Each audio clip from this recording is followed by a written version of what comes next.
आज का हमारा विषय है वैयक्तिक जीवन अध्ययन पद्धति, जिसे इंग्लिश में बोला जाता है केस स्टडी मेथड। आज हम इस विषय पे आगे जो है अध्ययन कार्य करेंगे।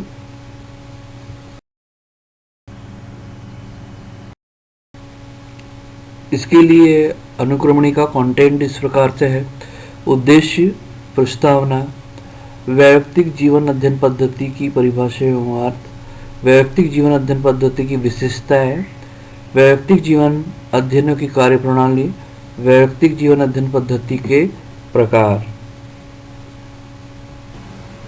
वैयक्तिक जीवन अध्ययन के सूचना स्रोत, वैयक्तिक अध्ययन में अध्ययन रखने योग्य सावधानियां, वैयक्तिक जीवन अध्ययन पद्धति की उपयोगिता या महत्व, वैयक्तिक जीवन अध्ययन पद्धति की सीमाएं, मूल्यांकन और अंत में हम इसका सारांश पर चर्चा करेंगे।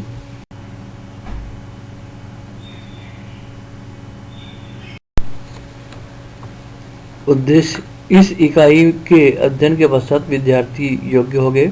वैयक्तिक जीवन अध्ययन की कार्यप्रणाली की जानकारी, वैयक्तिक जीवन अध्ययन की उपयोगिता, वैयक्तिक अध्ययन में ध्यान रखने योग्य सावधानियां। प्रस्तावना: सामाजिक विज्ञानों की अनेक महत्वपूर्ण समस्याओं के गहन अध्ययन के लिए वैयक्तिक जीवन अध्ययन पद्धति या विधि का प्रारंभ हुआ। यह एक ऐसी पद्धति है जिसमें सामाजिक इकाई, व्यक्ति, संस्था, समुदाय आदि को समग्र रूप से देखा जाता है। सबसे पहले एलिप्ले और हर्बर्ट स्पेंसर ने इसे पद्धति का प्रयोग किया। गुणात्मक अध्ययन के लिए वैयक्तिक जीवन अध्ययन पद्धति को सबसे सर्वश्रेष्ठ समझा जाता है।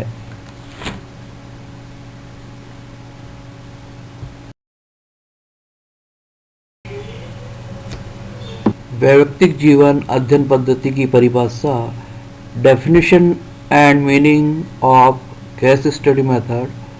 ओडम के अनुसार वैयक्तिक जीवन अध्ययन पद्धति एक ऐसी पद्धति है जिसके द्वारा प्रत्येक व्यक्तिगत या समूह के जीवन की एक घटना मात्र हो का विश्लेषण समूह की किसी अन्य इकाई के संदर्भ में किया जाता है।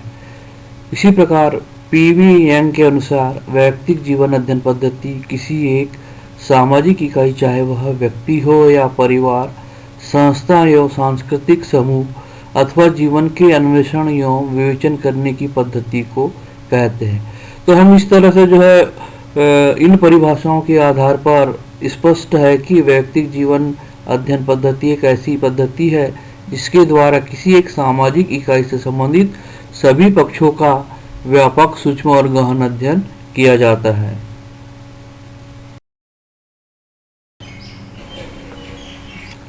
आइए हम अब वैयक्तिक जीवन अध्ययन पद्धति की विशेषताओं की अगर बात की जाए तो इसमें विशेषताओं के रूप में पहले अनुसंधान के आधार व्यक्तिगत। इस पद्धति में अनुसंधानकर्ता एक ही इकाई को लेकर उसका अध्ययन करता है। कहने का अभिप्राय यह है कि अध्ययन की यह इकाई व्यक्ति, संस्था, परिस्थितियां, जाति, समुदाय आदि कुछ भी हो सकती है, लेकिन इसका अध्ययन व्यक्तिगत या एक इकाई के रूप में ही किया जाता है। इस प्रकार इस पद्धति में अनुसंधान का आधार व्यक्तिगत होता है।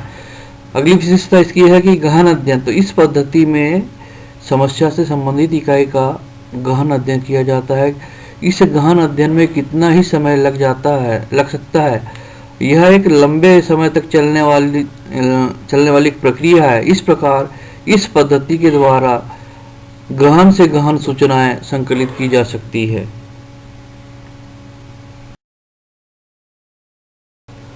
इसकी अगली विशेषता गुणात्मक अध्ययन। इस पद्धति में गुणात्मक अध्ययन किया जाता है। वास्तव में इकाइयों का अध्ययन ही गुणात्मक होता है और तथ्यों का विश्लेषण भी संख्याओं के रूप में नहीं होता है। सच तो यह है कि इस पद्धति में एक कहानी के रूप में विस्तृत जीवन इतिहास तैयार किया जाता है।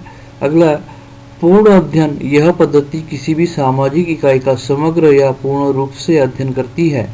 समग्रता या पूर्णता का अभिप्राय यही है कि इकाई के जीवन का अध्ययन सामाजिक, आर्थिक, राजनीतिक, भौगोलिक, धार्मिक, प्राणीशास्त्री, मनोवैज्ञानिक आदि सभी दृष्टियों से संपन्न किया जाता है।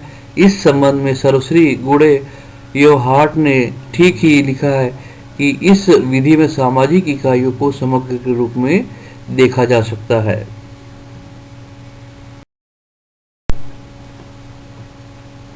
वैयक्तिक जीवन अध्ययनों की कार्यप्रणाली। वैयक्तिक जीवन अध्ययन पद्धति में व्यक्तिगत स्थिति का स्वर्णांगीन अध्ययन हर संभव उपाय किया जाता है। वास्तव में यह स्वर्णांगीन अध्ययन काफ़ी कठिन है, फिर भी इसे व्यवस्थित क्रम में संपन्न करने के लिए निम्न कार्यप्रणाली को अपनाया जाता है। इसके तहत समस्याओं की व्याख्या। वैयक्तिक जीवन अध्ययन पद्धति को प्रयोग में लाने के लिए सबसे पहले अध्ययन साध्य समस्या के विभिन्न पहलुओं की विवेचना या व्याख्या कर देना आवश्यक है, ताकि संपूर्ण अध्ययन के लिए भूत एवं वर्तमान की सभी सूचनाएं संकलित की जा सके। इस प्रकार इस स्तर पर निम्न बातों को निश्चय करना आवश्यक है। वैयक्तिक विषयों का चुनाव। इसमें वैयक्तिक विषयों के चुनाव का निश्चय करना होता है ताकि समस्याओं पर प्रकाश पड़ सके। समस्याओं के अनुसार यह वैयक्तिक विषय साधारण, सामान्य या विशिष्ट कोई भी हो सकता है। इकाइयों के प्रकार। इसमें यह निश्चित करना होता है कि किस प्रकार की इकाइयों का अध्ययन करना है। क्या अध्ययन करना व्यक्ति का है, जाति का है, संस्था अथवा समुदाय का है, इसका निश्चय करना उचित एवं आवश्यक है। अगला, वैयक्तिक स्थितियों की संख्या। इकाइयों के प्रकार के निश्चय के बाद अध्ययन की जाने वाली उचित वैयक्तिक स्थितियों की संख्याओं का निश्चित कर लेना भी ठीक व आवश्यक है। विश्लेषण का क्षेत्र। इसमें यह निश्चय करना होता है कि वर्तमान अध्ययन में किन किन पहलुओं पर प्रकाश डालना जाना आवश्यक है।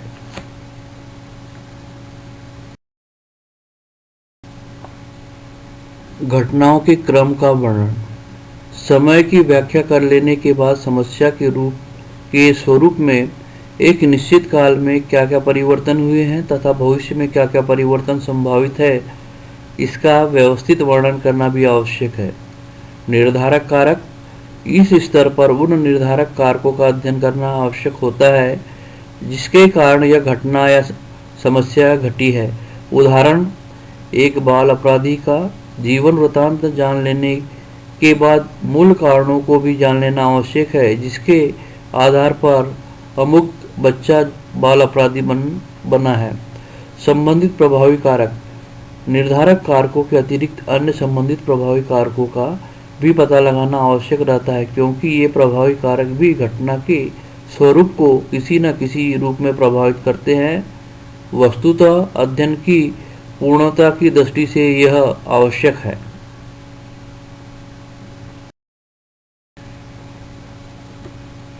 वैयक्तिक जीवन अध्ययन पद्धति के प्रकार। वैयक्तिक जीवन पद्धति दो प्रकार से होती है। पहला है व्यक्ति का वैयक्तिक अध्ययन, दूसरा है समुदाय का वैयक्तिक अध्ययन। तो व्यक्ति का वैयक्तिक अध्ययन के तहत किसी एक व्यक्ति अथवा उसके जीवन की घटना का व्यक्तिगत अध्ययन, और समुदाय का वैयक्तिक अध्ययन के अंतर्गत वर्ग, जाति, समुदाय आदि में किसी एक का व्यक्तिगत अध्ययन होता है।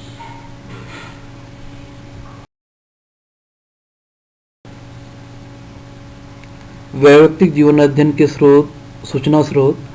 Source of data of case study. वैयक्तिक जीवन अध्ययन में सूचना स्रोतों को दो भागों में बांटा जा सकता है। एक है लिखित या जिसे बोला जाता है द्वितीयक सामग्री, दूसरा है संकलित या प्राथमिक सामग्री। तो लिखित सामग्री आत्मकथा, डायरी, जीवन इतिहास, पत्रों, साहित्य रचनाओं, लेख आदि के रूप में होती है। इनके द्वारा वैयक्तिक जीवन अध्ययन के बारे में काफ़ी मसाला मिल जाता है। डायरियाँ व्यक्तियों द्वारा स्वयं लिखी जाती है। इसमें व्यक्ति अपने जीवन की महत्वपूर्ण और प्रभावी घटनाओं, संस्मरण आदि को स्वयं लिखते हैं। ऑलपोर्ट का कहना है, डायरिया स्वयं प्रकाशित रिकॉर्ड होते हैं जो जानबूझकर या अनायास ही लेखक के मानसिक जीवन की गतिशीलता का वर्णन करते हैं। पत्रों के द्वारा ये तो व्यवस्थित सामग्री प्राप्त नहीं हो पाती, परंतु फिर भी कुछ मामले पर महत्वपूर्ण जानकारी प्राप्त हो जाती है जिसके अन्य स्रोतों से मिलने की संभावनाएं नहीं रहती है। जीवन इतिहास में व्यक्ति के संपूर्ण जीवन का चित्रण होता है, अतः इस दृष्टि से जीवन इतिहास का इस पद्धति में महत्वपूर्ण स्थान होता है। संकलित सामग्री, कभी कभी सूचनाओं को विशेष तौर पर संकलित भी करना पड़ता है। ऐसी सूचनाओं को संबंधित व्यक्ति से साक्षात्कार या प्रत्यक्ष अवलोकन द्वारा संकलित किया जा सकता है। किस स्रोत से कौन कौन सी सूचनाएं प्राप्त की जाए, इसका कोई निश्चित नियम नहीं है। आवश्यकता के अनुसार किसी भी स्रोत का प्रयोग किया जा सकता है।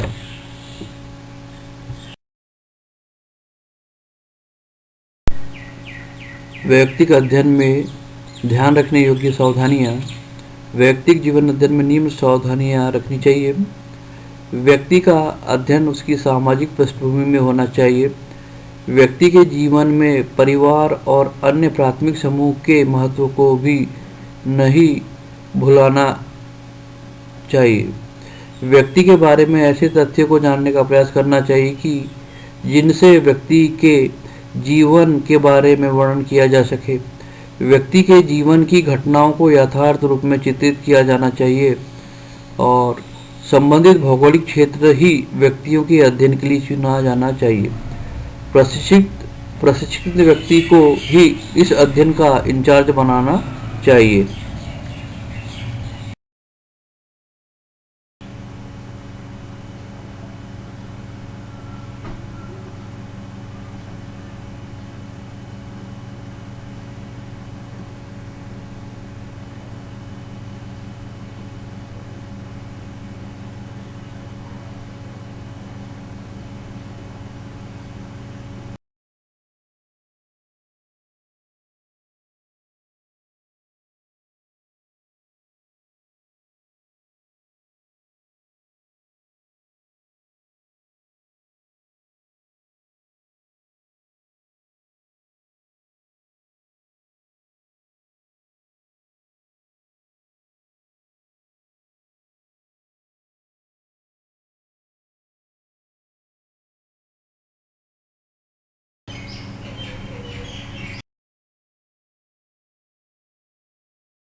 सांख्यिकी अध्ययन का प्राथमिक रूप। वैयक्तिक जीवन अध्ययन एक प्रकार से सांख्यिकी अध्ययन का प्राथमिक रूप है। सामाजिक इकाइयों का वैयक्तिक अध्ययन करके आगे होने वाली सांख्यिकी अध्ययनों के लिए आधार प्रस्तुत किया जा सकता है, क्योंकि इसके अनुभव के आधार पर सांख्यिकी अध्ययन को अधिक व्यवस्थित बनाया जा सकता है। अगला, सामग्री की संपूर्णता। इस पद्धति द्वारा प्राप्त सामग्री अपने आप में संपूर्ण होती है। इतनी संपूर्णता व पर्याप्त मात्रा में सामग्री प्राप्त करना अन्य पद्धतियों द्वारा संभव नहीं है। यह इस पद्धति की अनुपम उपयोगिता ही है।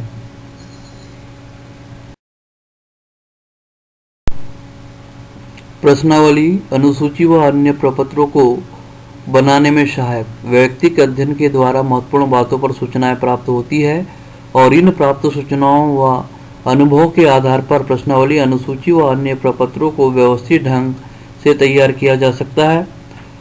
अगला है वर्गीकृत सैंपल निकालने में सुविधा। इस पद्धति द्वारा समूह की विभिन्न इकाइयों के गुणों का पता लग जाता है और इसके आधार पर इकाइयों को विभिन्न समूहों में वर्गीकृत व विभाजित करना सरल होता है। इतना हो जाने पर वर्गीकृत सैंपल का सुविधापूर्वक पता लगाया जा सकता है। उपकल्पनाओं का स्रोत अनेक इकाइयों के गहन विस्तृत और सूक्ष्म अध्ययन के द्वारा निष्कर्षों तक पहुंचा जा सकता है, अर्थात सामान्यीकरण किया जा सकता है। इन्हीं निष्कर्षों के आधार पर भविष्य में होने वाले अनुसंधान के लिए महत्वपूर्ण उपकल्पनाओं का निर्माण किया जा सकता है।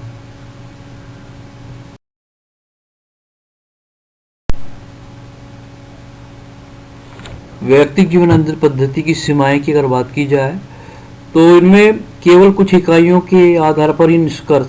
इस पद्धति की सबसे बड़ी सीमा यह है कि इसमें कुछ ही इकाइयों का अध्ययन के आधार पर निष्कर्ष निकाले जाते हैं। इस प्रकार प्राप्त निष्कर्षों को सभी इकाइयों पर लागू करना धोखे के अतिरिक्त कुछ नहीं होगा। दोषपूर्ण रिकॉर्ड इस पद्धति के अध्ययन में पूर्व रिकॉर्डों पर अधिक बल दिया जाता है, लेकिन साधारणतः पूर्व रिकॉर्डों का यथार्थ व ठीक होना संदेहजनक रहता है। पक्षपात की संभावना इस पद्धति की एक सीमा यह भी है कि अनुसंधानकर्ता द्वारा उन्हीं घटनाओं का अध्ययन किए जाने के कारण जो स्वयं उसके जीवन में आती है, पक्षपात आने की संभावना बनी रहती है।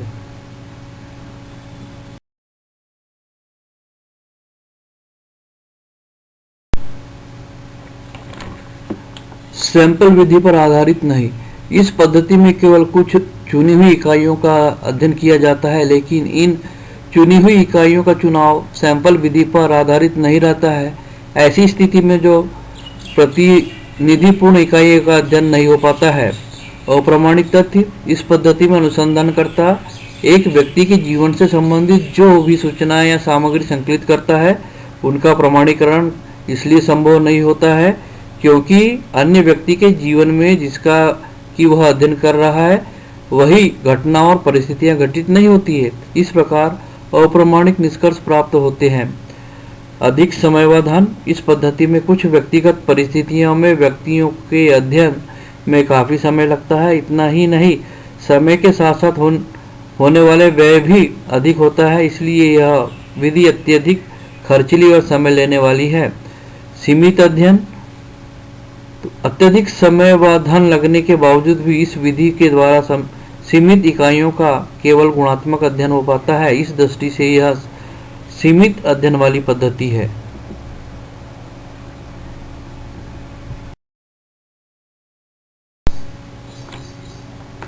दोषपूर्ण जीवन इतिहास। जीवन इतिहास इस विधि में सूचना संकलन महत्वपूर्ण स्रोत है, लेकिन जीवन इतिहास भी कभी कभी दोषपूर्ण व अवैज्ञानिक होते हैं। व्यक्तियों द्वारा स्वयं लिखे जाने के कारण घटनाओं को बढ़ा चढ़ा कर लिखा जाता है। श्री रिडबैन ने वैयक्तिक जीवन अध्ययन पद्धति में कुछ दोष का जिक्र किया है। उनमें से पहला, यह घटनाओं के बारे में अवैयक्तिक सर्वमान्य नैतिक आधार से युक्त अव्यवहारिक आवृत्ति युक्त सूचना नहीं देती है। संबंधित व्यक्ति सही सूचना देने के स्थान पर वह सूचना दे देता है जो इसकी समझ में अनुसंधान करता चाहता है। उत्तरदाता तथ्य बतलाने के स्थान पर जो है आत्ममंथन की ओर विशेष तौर पर प्रवृत्त हो सकता है।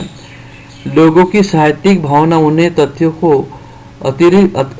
अतिरंजित करने, वास्तविक तथ्यों को छोड़ देने तथा काल्पनिक तथ्यों को सम्मिलित करने के लिए प्रेरित कर सकती है। इसके आंकड़े प्राय तुलनात्मक नहीं होते हैं।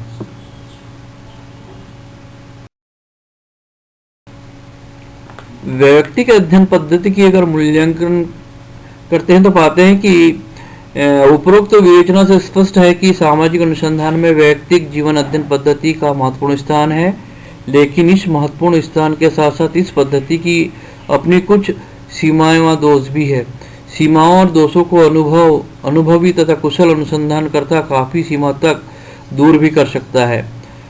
सर्वश्री रोजर्स, किन्से, डोनाल्ड आदि विद्वानों ने इस पद्धति से संबंधित आंकड़ों को संकलन, संपादन, विधियों, लेखन आदि में अनेकों महत्वपूर्ण सुधार किए हैं और इस विधि में निरंतर सुधार हो रहे हैं।